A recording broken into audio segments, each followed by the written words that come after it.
నమస్తే welcome to I dream inside politics with Kavitha. వరంగల్లో సామాజిక కార్యకర్త రాజలింగమూర్తి హత్య తర్వాత అతిపెద్ద చర్చకి దారి తీసింది. రాష్ట్ర వ్యాప్తంగా ఒక సంచలనం కలిగించింది.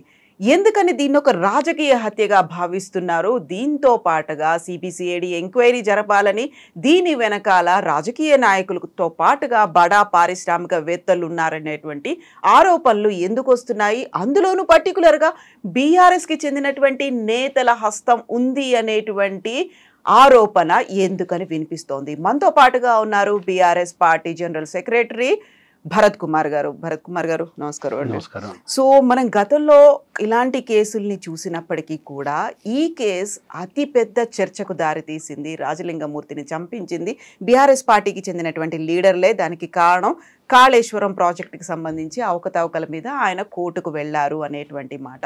బీఆర్ఎస్ పార్టీకి నాయకులకి దీంతో సంబంధం ఉందంటారా? ఆ విషయం చర్చించేదానికి ముందు ఒకసారి నేను మీకు ఏం చూపించాలనుకుంటున్నానంటే ఎఫ్ఐఆర్ చూపించాలనుకుంటున్నాను. ఆ కేసులో ఎఫ్ఐఆర్ ఇది. ఆ ఎఫ్ఐఆర్ ఇచ్చింది, ఆ ఫస్ట్ ఇన్ఫర్మేషన్ రిపోర్ట్ దాఖలు చేసింది ఎవరు అంటే రాజలింగమూర్తి వైఫ్ సతీమణి. అందులో ఏం కంటెంట్స్ ఉన్నాయో చూడాలండి. ఆ కంటెంట్స్ చదివిన తర్వాత ఇది ఎంత దుర్మార్గమైన పని. ఇవాళ ప్రచార సాధనాలు కొన్ని ప్రభుత్వానికి కొమ్ము కాసే ప్రచార సాధనాలు అయితేంది, ప్రభుత్వంలో ఉన్న అధికార పార్టీకి కొమ్ము కాసే ప్రచార సాధనాలు అయితేంది, ఎంత దుర్మార్గానికి ఒడిగడుతున్నారు అనేది స్పష్టంగా అర్థమవుతుంది. మీరు చదవమంటే చదువుతాను, ఎందుకంటే చదవాల్సిన అవసరం ఉంది.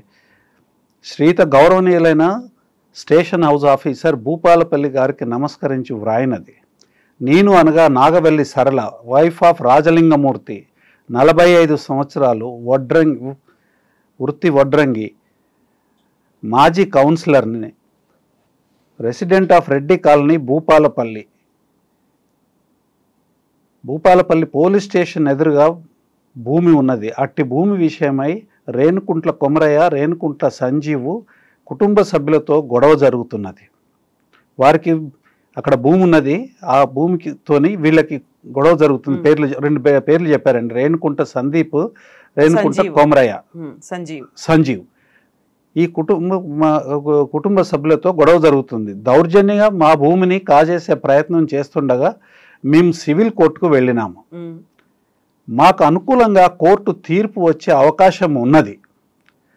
అట్టి భూమి ఎలాగైనా కాజేయాలన్న ఉద్దేశంతో నా భర్త నాగవెల్లి రాజలింగమూర్తిని చంపితేనే భూమి దక్కించుకోగలమని నిన్నటి రోజు అనగా తేదీ 19/1/2025 సాయంత్రము సుమారు 7 గంటలకు భూపాలపల్లి పట్టణంలో TBGKS ఆఫీసు దగ్గరలో నా భర్తని 2 వీలర్ మీద వస్తుంటే అడ్డగించి రేణుకుంట్ల సంజీవ్ సన్ ఆఫ్ సాంబయ్య, 35 సంవత్సరాలు, resident of Bhupalpally, 2 Pingali Shamanth alias Bablu, 24 సంవత్సరాలు, 4 మేరే కుమార్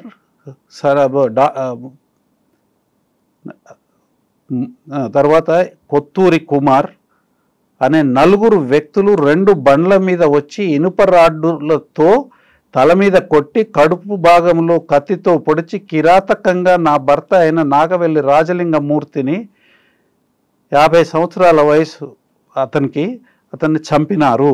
ఇట్టి ఘటన చూసి మాకు తెలిసిన వాళ్ళు చెప్పగానే వెంటనే భూపాలపల్లి 100 పడకల ఆసుపత్రికి వెళ్ళేసరికి అప్పటికే నా భర్త చనిపోయి ఉన్నాడు.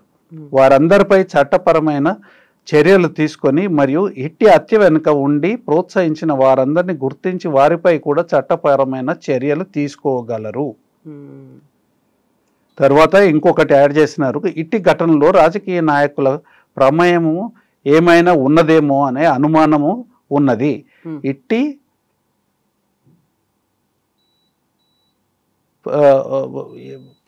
హత్యపై పూర్తి స్థాయి విచారణ జరిపి మాకు న్యాయం చేయగలరని ప్రార్థన. ఇప్పుడు ఇది దీని మీద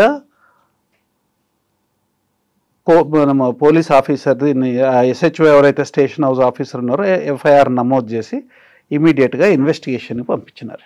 అయితే ఆ, ఇందులో స్పెసిఫిక్ కారణం చెప్పినారు.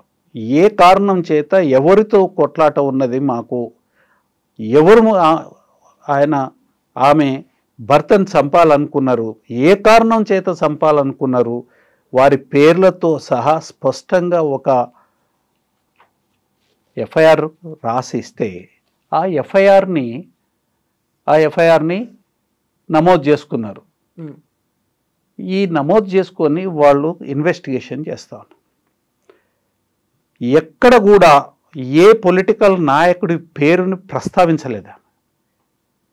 చివరికి లాస్ట్గా ఇదంతా ఇన్సిడెంట్ అంతా ఎక్స్ప్లెయిన్ చేసి ఆమె ఏం చెప్పిందనంటే, ఏవైనా ఉంటే కొంతమంది రాజకీయ నాయకుల హస్తము ఉన్నదేమో, దాని మీద కూడా దర్యాప్తు చేయమని చెప్పింది. ఎవరు అనేది లేదు, ఎందుకు అనేది కూడా చెప్పలే. రాజకీయ నాయకుల పేరు చెప్తూ ఆమె ఇందుకోసము అనేది చెప్పలే, కానీ హత్య ఎందుకు జరిగింది అనేది మాత్రం స్పష్టంగా చెప్పింది. మాకు భూమి ఉన్నది పోలీస్ స్టేషన్ ఆపోజిట్లో, దానికి సంబంధించి 2 కుటుంబాలతోని మాకు గొడవ జరుగుతూ ఉంది, మేము కోర్టులో కేసు వేసినాము, ఆ కేసు జడ్జిమెంట్ రాబోతుంది, మాకు విశ్వాసం ఉంది అది మా ఫేవర్లోనే వస్తుంది అనేది. అది అందుకని ఆయనను చంపేస్తే వాళ్ళు ఆ భూమి దక్కించుకోవచ్చు అనే ఉద్దేశంతో 4 కర్రలతోని కత్తులతోని దాడి చేసి చంపేసినారని స్పష్టంగా ఆమె పేర్కొన్నది. వాటి మీద చర్య తీసుకోమని చెప్పింది. కొన్ని పత్రికలు, కొన్ని ఛానల్స్ అదే పనిగా కాళేశ్వరం కేసేసినారు, కొంతమంది మీద ఆరోపణలు చేసినాడు ఈయన, కాబట్టి వాళ్ళే దీని వెనుక ఉన్నట్టుగా కథనాలు నడిపించినారు.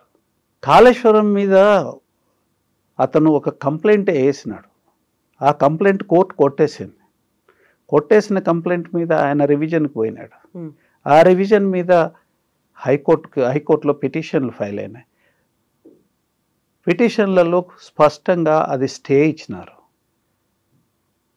దాని మీద అది కాకుండా పక్కన పెట్టండి, అది కాకుండా రేవంత్ రెడ్డి గారి ప్రభుత్వము ఎలక్ట్రిసిటీ ఇష్యూస్ మీద ఒక కమిషన్ వేసినారు. తరువాత కాళేశ్వరంకి సంబంధించిన ఒక కమిషన్ వేసినారు. ఈ కమిషన్లన్నిటికీ చట్టానికి లోబడి కమిషన్కి కోఆపరేట్ చేస్తున్నారు కదా, అందరు చేస్తున్నారు.